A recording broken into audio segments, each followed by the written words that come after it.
As we predicted, the queen is working her magic to turn her enemies against each other, casting doubt and framing them with every dubious trick they employ. As the contest for the next crown prince continues, we see Prince Huisong as well as Prince Gaesung track down a monk who is secretly plotting rebellion against the king. It so happens that he's also in league with none other than Physician Quan and Master Toji. What could they be plotting?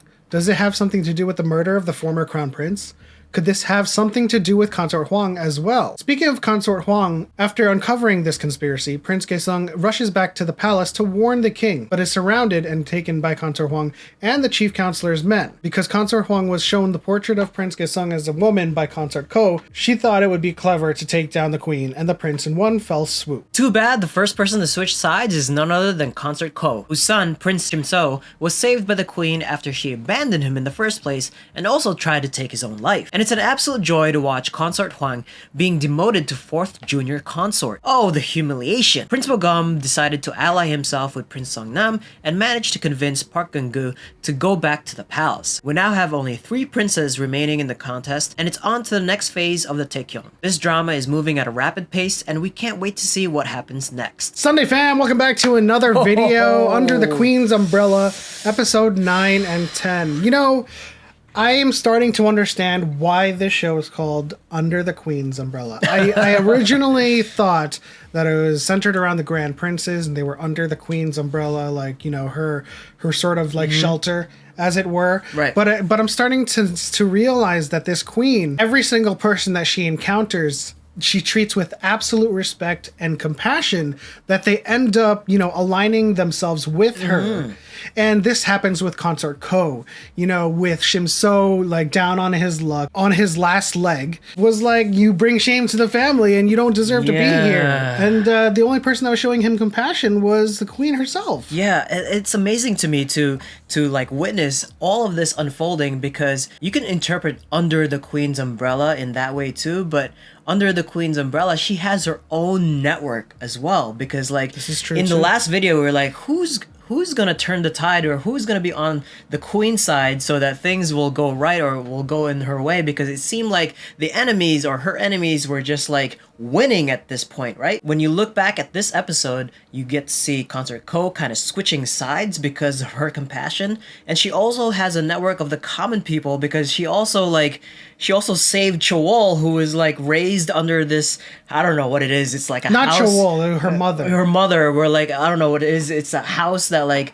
collects or just like Hickawol or something. takes in the most unfortunate people and like takes care of them. And so I don't know how big her network is, but like there's a lot of influence there, and it goes to show because it seems like she's gaining the upper hand. Oh, absolutely. I mean, it can be interpreted that way, but I like to think that the terminology Queen's umbrella is more than just her having a widespread umbrella. It's just that every single person that is against her experiences her compassion. It's her compassion of influence. Yeah, and then they switch sides, like Consort Ko. Like she originally, that was so awesome. She originally abandoned her son, and then the queen was showing so much compassion. Even if the queen was herself competing in this Taekyon with her sons, she was like all about taking care of her son. And Consort Ko ended up, you know, not revealing the portrait of Gaesung, and switching right on a dime where that was so awesome. Consort Hwang was like, so awesome, and it was a joy to watch her being demoted to 4th junior consort, and then Consort Tae was like being all bratty about it. It was like, yeah, now you're under me. There was so much enjoyment watching and witnessing that. It puts her and the chief state counselor in worse positions, and it works in favor between what the queen is trying to do, pitting herself, the chief state counselor, and the queen dowager against each other. And that makes sense too, because it's like a stark contrast between the methodologies between the two. We have Consort Hwang, chief state counselor, and dowager. They all have like their separate, you know, agendas. But some of their end goals are aligned, so they temporarily ally themselves with each other.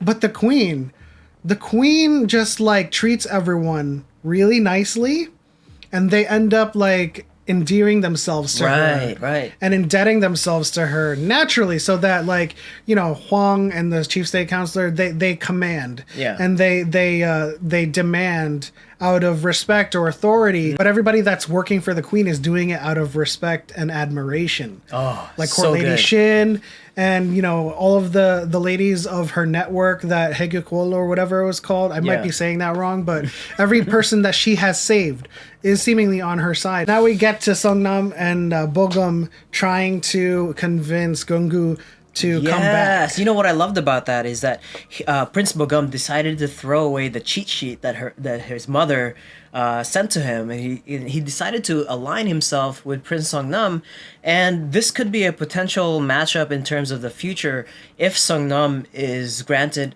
crown prince and he become the consort to the crown prince. And I think that Bogum recognizes, you know, Songnam's resourcefulness. Yeah. And that's when he like sort of reaches this mutual respect with him. Right. And it's going to work out in the end because I think when the king asks Gyeonggu, whose royal edict did you choose to follow?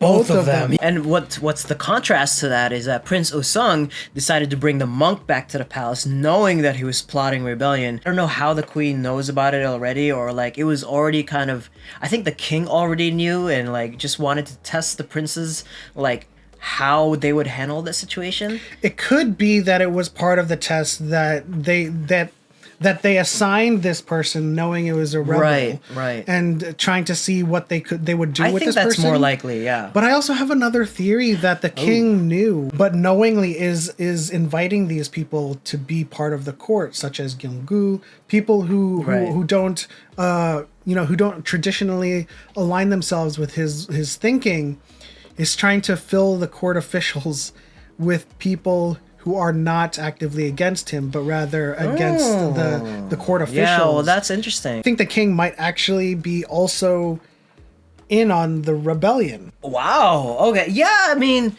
yeah, that's a really good theory. Like, I would definitely subscribe to that because I think the king, in some sort of way, I feel like he's trying to atone for the way he became king. The Queen Dowager put him in that position, and the Queen Dowager, like, murdered that whole entire, all, like, the line of princes. Yeah. The king is smarter than what we have seen, ultimately, right? Like, because I think he has his own plans and he has his own agenda. He just can't do it openly because all of the ministers and all the counselors in his court are just like corrupt. Yeah. He even has the support of the chief state counselor who is like, I don't object to you using the scholar Som Sun Kyung Kwan. What's interesting is we learn with the queen is that these are sons of all of the court officials. So it's Right. but they can't leave that chamber until the final evaluation. Well, that's is the done. second phase of this, right? Like all of the intrigue, all the plot scheming, all of the backdoor dealings is going to happen in the next phase, right? Like the queen, the dowager, the chief state counselor, even Consort Hwang and Prince Osung, they're all very bitter at this moment. They feel like they're losing. It's so funny because the balance has shifted, right? In the last couple of episodes before this, we were like, oh, the queen is losing like very badly. What's going to happen? And the balance of power has shifted, and it's probably going to go back again in the next couple of episodes. Yeah, absolutely. And so now I just wanted to like touch on before we wrap things up, Chong-ha is making inroads, making some small steps forward. She with is Songnam. adorable. She's beautiful, and like her amazing like spirit is like seeping through the screen right now, and like every time, like she's always smiling, she's always like beautiful and spirited awake, sort of like it's just like, oh, that's so refreshing to see. She is so upfront and like a straight shooter too, because I like love that. It's did so you awesome. follow me here? Yes. It's like, yes, And I like you. and then they enjoy the sunset together, and that's when I recognized she was from Hometown Cha Cha Cha. Wushua? She played she played Hye-jin when she was a teen. Oh the my one God. the one that was that had her drink paid for. Oh, wow. So yeah, I mean, in the 7-Eleven. it was a convenience store. convenience store. But yeah. It's going to be so fantastic to see the Queen Dowager, the Chief State Counselor, Consort Hwang, just go down in flames. It's going to be rough and tumble from here on out, especially with the final evaluation underway. We look forward to what happens Yes. next. The final evaluation is like seemingly behind closed doors. So we don't know what kind of trickery or scheming that could potentially go down. But we're interested to see the queen be nice to another person.